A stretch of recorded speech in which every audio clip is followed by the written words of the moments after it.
Hello दोस्तों। आज हम बात करने वाले हैं यूक्रेन वॉर और क्यूबन मिसाइल क्राइसिस के बीच में जो समानताएं हैं उसके बारे में। तो यहाँ पे देखो दोस्तों, कार्ल मार्क्स ने ऑलरेडी बोल रखा है कि history repeats itself first as tragedy and second as Fars.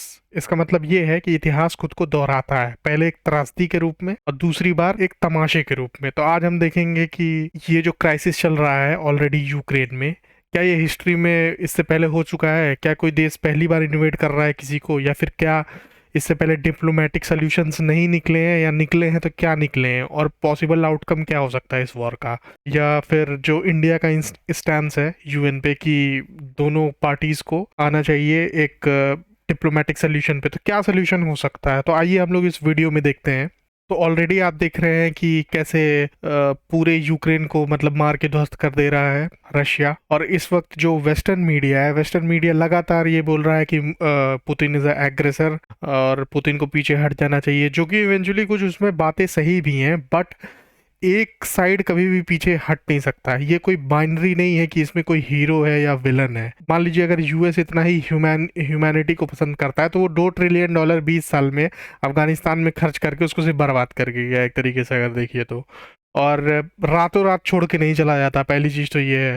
और दूसरी चीज, अगर यूक्रेन के लोगों से इतना ही लगाव है तो फिर नेटो पीछे क्यों नहीं हट जाता है? जब अगर मालूम है यूक्रेन अगर नेटो को ज्वाइन करेगा तो वहां पे वॉर सिचुएशन हो सकती है, तो फिर नेटो को खुद ही पीछे आ जाना चाहिए यूक्रेन की सॉवरेनिटी को प्रोटेक्ट करने के लिए। और मैं पुतिन को कोई डिफेंड नहीं कर रहा हूँ। पुतिन, ये जो वॉर सिचुएशन आप ऑलरेडी देख रहे हैं, कितने लोगों की मौत हो चुकी है, कितने इंडियंस भी फंस चुके हैं वहां पे और किसी तरह निकाले जा रहे हैं। तो ये एक बहुत ही खराब जो पुतिन का भी इंस्टेंस है।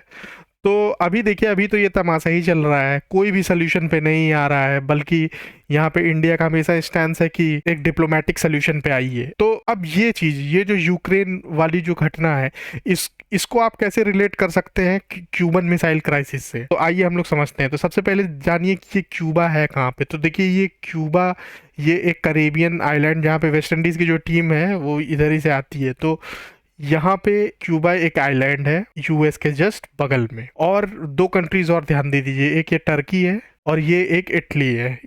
इसके बारे में मैं आपको और बताता हूँ। तो ये यहाँ पे मिसाइल लगा दिया था सोवियत यूनियन ने 1962 में। उस टाइम पे भी न्यूक्लियर थ्रेट पे आ गया था पूरा वर्ल्ड, जैसे कि आज भी अभी आ गया है कि पुतिन धमकी दे रहे हैं कैसे मेरे न्यूक्लियर वॉरहेड्स और मिसाइल्स रेडी हैं, तो कोई भी कंट्री इंटरफियर ना करे। तो आइए देखते हैं इसके पीछे की हिस्ट्री। तो कोल्ड वॉर एरा था 1945 के बाद से ही चालू हो गया था, जब वर्ल्ड वॉर 2 खत्म होता है। तो एक साइड पे यूएस रहता है लिबरलिज्म के प्रिंसिपल पे और डेमोक्रेसी के प्रिंसिपल पे, और दूसरी तरफ कम्युनिस्ट रशिया रहता है या फिर यूएसएसआर रहता है। तो जो यूएस है, यूएस ने टर्की पे और ये जो इटली है, या इनको मिसाइल दे रखी थी ताकि वो पॉइंटेड रहे हमेशा रशिया की तरफ, कभी भी हो तो तुरंत अटैक कर दिया जाए। ये सिचुएशन थी 1960s में।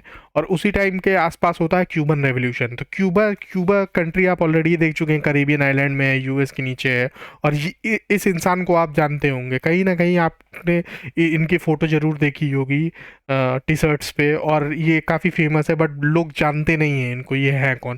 तो ये हैं चे गवेरा क्यूबा के एक मिनिस्टर हुआ करते थे, क्यूबा में एक मंत्री थे उस टाइम पे।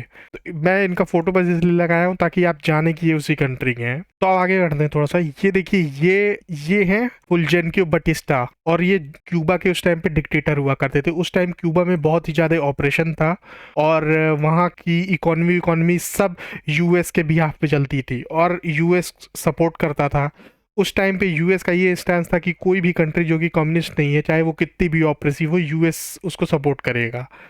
तो उसी टाइम पे क्यूबन रेवोल्यूशन हुआ, जिसमें ये फिदेल कास्ट्रो और चे गवेरा उभर के आते हैं और टेक ओवर कर लेते हैं क्यूबा की सरकार पे। इससे जो ये यूएस रहता है, यूएस काफ़ी परेशान हो जाता है उस टाइम पे। यूएस क्यूबा को इन्वेड करने की कोशिश करता है।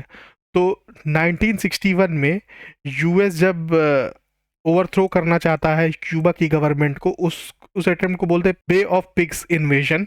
बे ऑफ पिग्स एक जगह है वहाँ पे, वहाँ से इन्होंने सीआईए के एजेंट के द्वारा एक क्यूबा पे इन्होंने इन्वेजन करने की कोशिश की थी, जैसे कि अभी हो रहा है, जैसे कि रशिया कर रहा है यूक्रेन पे, उसी तरह इन्होंने इन्वेजन करने की कोशिश की, बट ये एक अटेम्प्ट फेल हो गया था।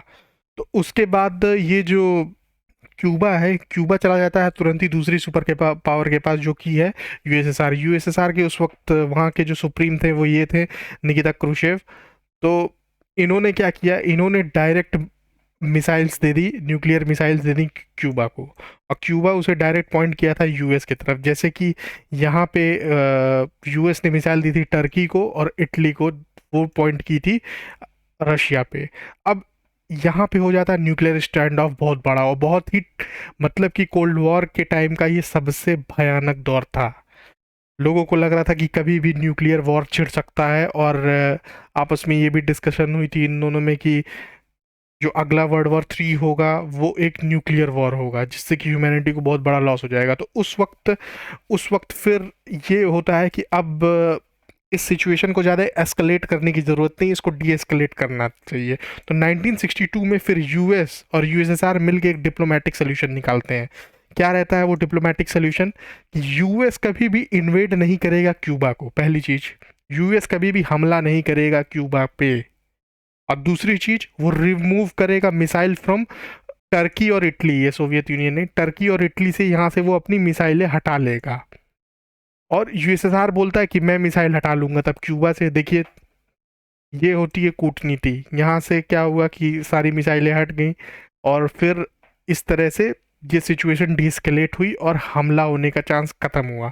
तो वही सोल्यूशन आज के भी ज़माने में है। अगर ये जो वेस्टर्न कंट्रीज मिलकर नेटो को एक्सपैंड कर रही हैं लगातार ईस्टवर्ड्स टुवर्ड्स रशिया, तो उससे रशिया को सिक्योरिटी कंसर्न्स हो रहे हैं।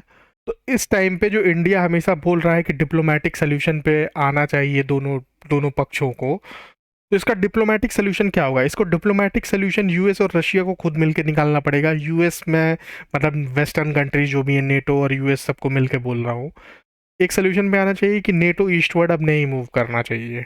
मतलब कि जो यूक्रेन है और ये सब देश हैं वो अब नेटो का सदस्य ना बने, ताकि रशिया के लिए भी कुछ फ़ायदा हो। दूसरी चीज़, रशिया इन्वेड नहीं करे यूक्रेन को, और प्लस जो एरियाज़ है जैसे कि क्रीमिया, लुहांस्क और डोनेट्स्क, ये सबको रशिया उसका हिस्सा मान ले कि चलिए हाँ ये यूक्रेन का हिस्सा है। इस तरह से ये सिचुएशन यहाँ से फिर जो अभी तक एस्केलेट हुई है वो डी एस्केलेट होगी, और फिर यही इसका सोल्यूशन है, डिप्लोमेटिक ही सोल्यूशन है। क्योंकि फिर वॉर करने से कोई फ़ायदा है नहीं, हम लोग फालतू में मारे जाएंगे, पता नहीं क्या वर्ल्ड वॉर चालू हो जाए, क्या हो जाए।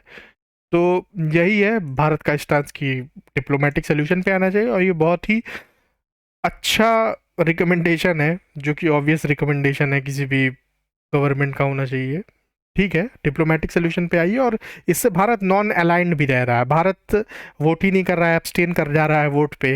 हाँ, तो क्योंकि भारत को भी अपने इंटरेस्ट देखने हैं ना, इसलिए भारत एब्सटेन कर रहा है वोटिंग के लिए।